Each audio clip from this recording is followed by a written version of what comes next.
Hello friends, स्वागत है आप सभी का हमारे अपने चैनल जॉब एस्पायरेंट में। तो आज मैं लेके आई हूँ इम्पॉर्टेंट जीके जीएस के क्वेश्चन जो सभी एग्ज़ामों के लिए इम्पॉर्टेंट क्वेश्चन हैं और बार बार एग्ज़ाम में रिपीट होते रहते हैं।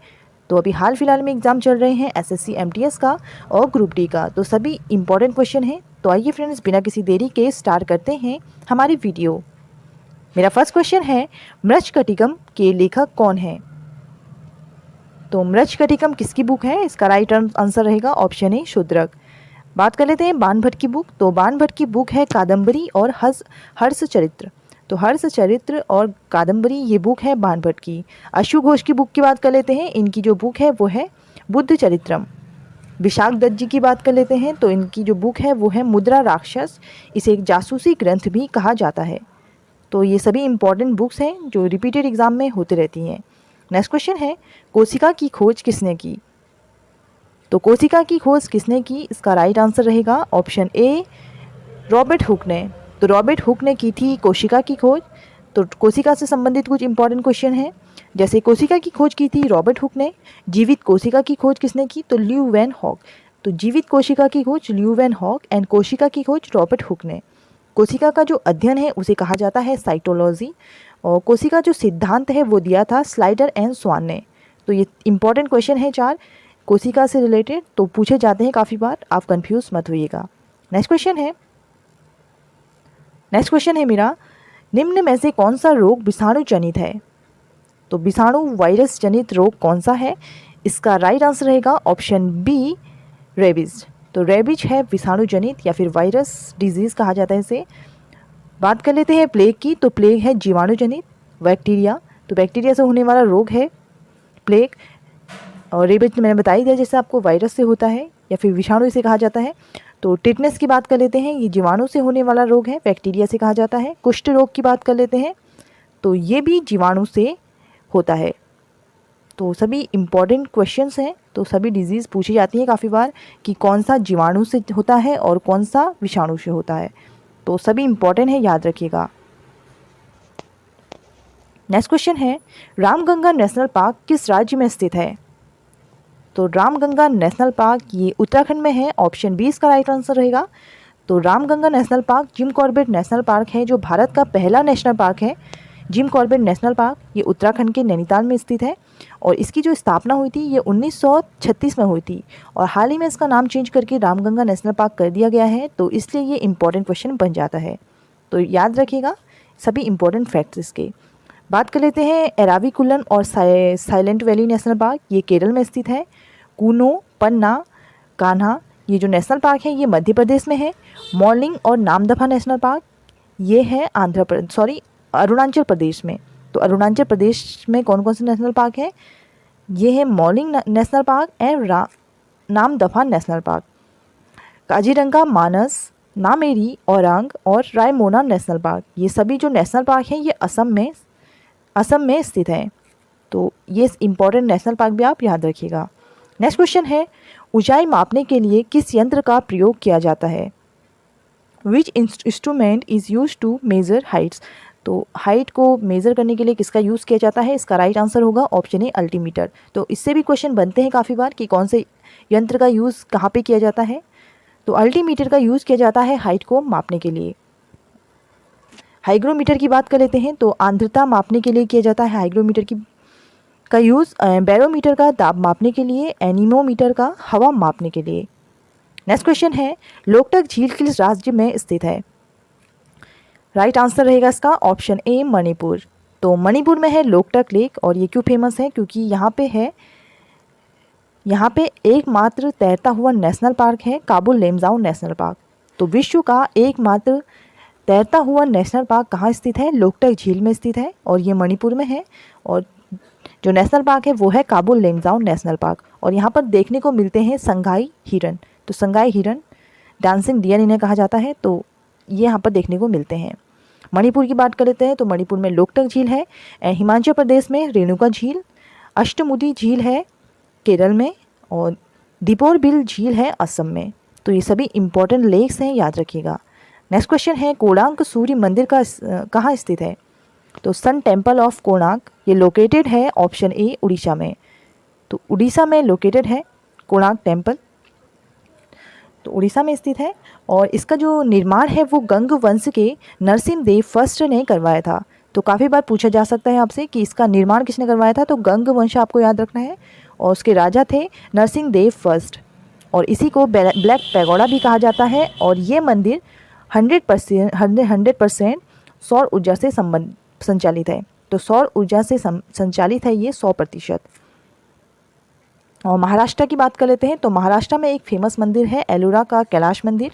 और मध्य प्रदेश की बात कर लेते हैं तो मध्य प्रदेश में है कौन कौन सा मध्य प्रदेश में है खजुराहो का मंदिर। और तमिलनाडु की बात कर लेते हैं तो तमिलनाडु में है बृहदेश्वर मंदिर। तो बृहदेश्वर जो मंदिर है ये भी तमिलनाडु में है। नेक्स्ट क्वेश्चन है शिलालेख का अध्ययन क्या कहलाता है। तो शिलालेखों का अध्ययन, काफ़ी बार अध्ययन से क्वेश्चन पूछे जाते हैं कि इसका अध्ययन क्या कहलाता है, तो पूछा जा सकता है। तो शिलालेखों का अध्ययन कहलाता है ऑप्शन ए एपिग्राफी। तो एपिग्राफी कहा जाता है शिलालेखों के अध्ययन को। माइकोलॉजी की बात कर लेते हैं तो माइकोलॉजी कहा जाता है कवक का अध्ययन। तो कवक का अध्ययन कहा जाता है माइकोलॉजी।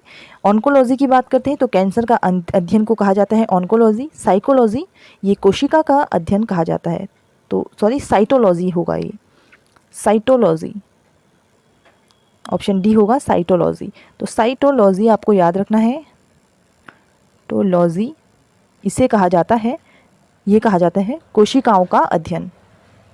नेक्स्ट क्वेश्चन है टमाटर में कौन सा अम्ल पाया जाता है। तो टमाटर में कौन सा अम्ल पाया जाता है, इससे क्वेश्चन बनता है एग्जाम में। तो टमाटर में हमको मिलता है option A, option D oxalic अम्ल। तो ऑक्जेलिक अम्ल टमाटर में मिलता है, तो ऑक्जेलिक अम्ल मिलता है टमाटर में। मैलिक अम्ल की बात करते हैं तो ये सेब में मिलता है। एंड सिट्रिक अम्ल ये नींबू में मिलता है, तो खड्डे पदार्थ होते हैं जैसे नींबू है तो उसमें मिलता है सिट्रिक अम्ल, याद रखिएगा। और ऑक्जेलिक अम्ल का संबंध है टमाटर से। नेक्स्ट क्वेश्चन है रिजर्व बैंक ऑफ इंडिया की स्थापना कब हुई। तो रिजर्व बैंक ऑफ इंडिया की स्थापना होती है ऑप्शन बी 1 अप्रैल 1935 को। तो 1 अप्रैल 1935 को रिजर्व बैंक की स्थापना होती है और इसका जो हेडक्वार्टर है वो है मुंबई में। और वर्तमान में इसके जो गवर्नर हैं वो हैं शक्तिकांत दास। तो शक्तिकांत दास आपको याद रखना है वर्तमान में आरबीआई के गवर्नर हैं। 12 जुलाई 1982 की बात कर लेते हैं तो 12 जुलाई 1982 को होती है नाबार्ड की स्थापना। तो नाबार्ड की स्थापना आपको याद रखनी है। 15 अगस्त 1967 की 69 की बात कर लेते हैं। 15 अगस्त 1969 की बात करते हैं तो इस दिन होती है इसरो की स्थापना और इसका हेडक्वार्टर है बेंगलुरु में। और इसके जो अभी हेड हैं वो हैं के सिवान।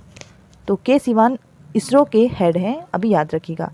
1 जनवरी 1958 को इस दिन होती है डीआरडीओ की स्थापना।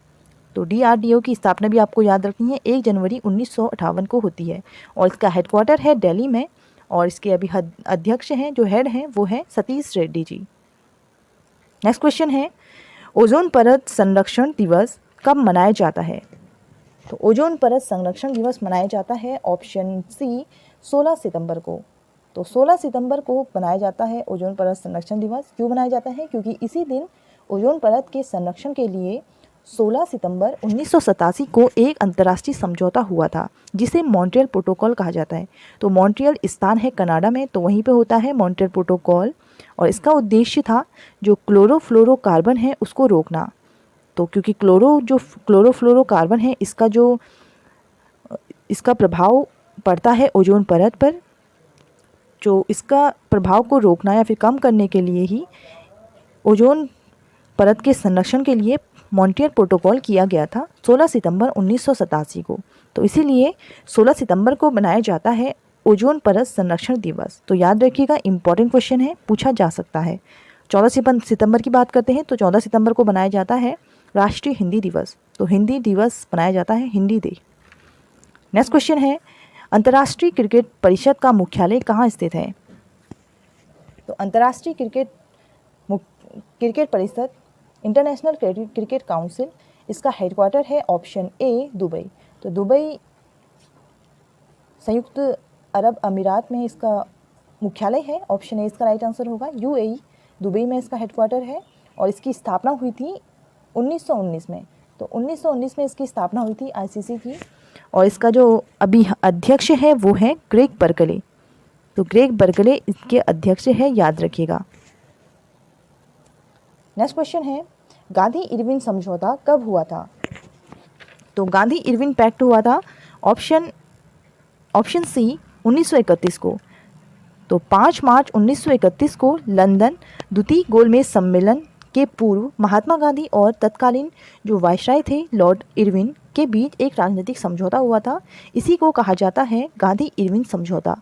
तो उस समय गांधी जी और इरविन जो वायसराय थे लॉर्ड इरविन, उनके बीच में हुआ था गांधी इरविन समझौता।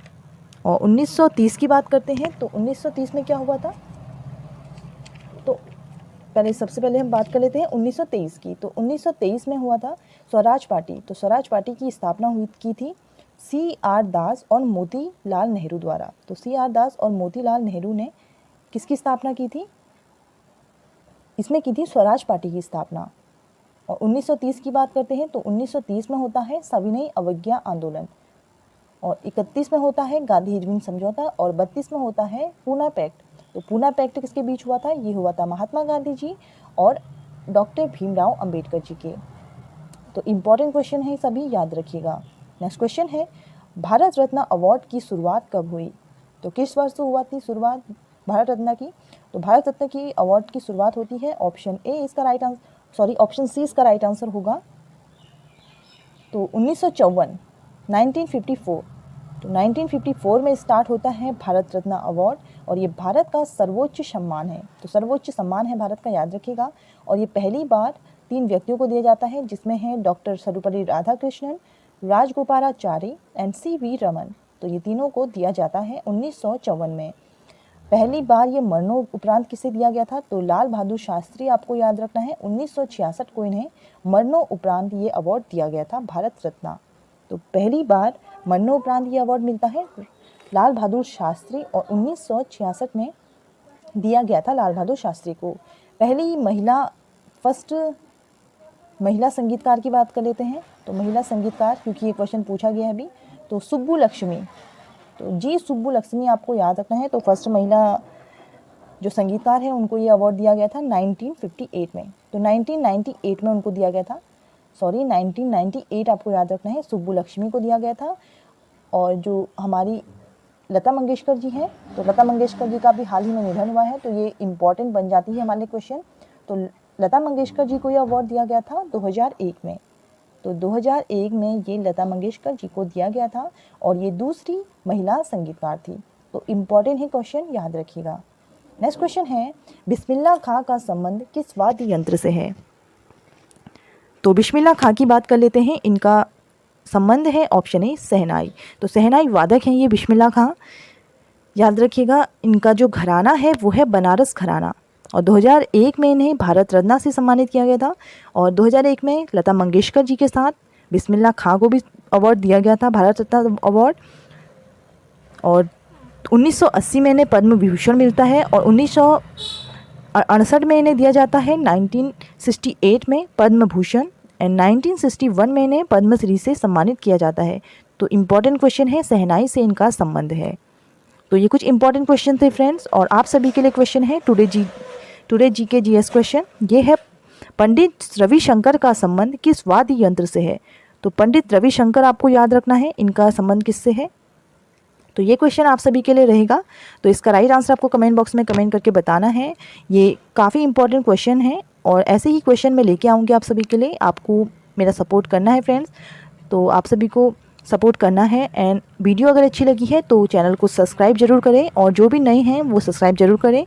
एंड जो भी इस वीडियो को देख रहे हैं तो अपने फ्रेंड के संग शेयर करना ना भूलें। Thank you so much for watching friends. मिलते हैं हमारी नेक्स्ट वीडियो में, तब तक के लिए अपना ख्याल रखिए और तैयारी करते रहिए। मैं ऐसी ही वीडियो आप सभी के लिए लेके आती रहूँगी। Thank you so much. मिलते हैं हमारी नेक्स्ट वीडियो में। Thank you friends.